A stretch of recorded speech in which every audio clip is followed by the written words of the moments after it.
Guys, ito pala yung ano, then tinanim kong pakwan.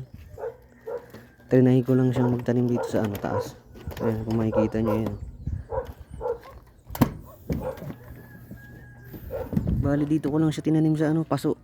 Yung ano lang, plastic na ano, black. Tignan nyo. Ayun, nagbunga siya oh. Hindi ko rin ini-expect na ganyan. Pwede palang magtanim ng pakwan dito. Ayan lang, dito ko lang siya tinanim. Ayan, ito pa nga may mga bulaklak oh. Ayan, nakakatuwa lang kasi ano. Yan yung pakwan lang na mga kinain-kain namin nung December. Kumalat-kalat dito tapos ngayon tumubo. Trinay ko lang siya. Okay naman, ayan oh. Makikita nyo. Ayan yung bunga nyo, nakakatuwa. Dito lang sa taas yan. Tsaka yung pinagtaniman ko ano lang oh. Maliit lang na lupa. Sa maliit lang na ano. Plastic. Tsaka tignan yung mga talong ko guys oh. Ayan oh. Oh, maliliit pa lang may bulaklak na sila. Makikita nyo yung bulaklak nila oh.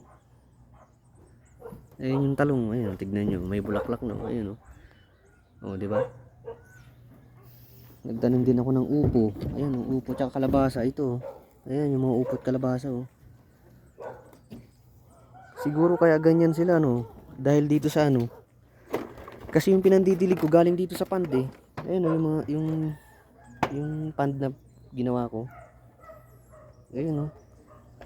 Siguro yan yun.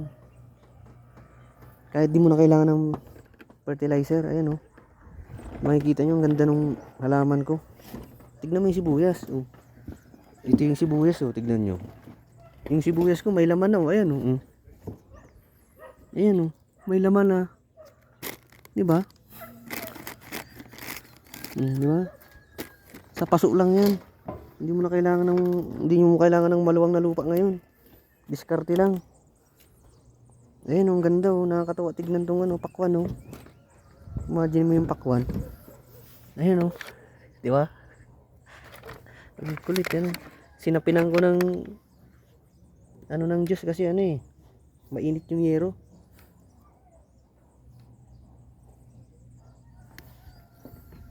Para hindi masira yung bala, takpan natin itong ano, dahon ng ano. Ito.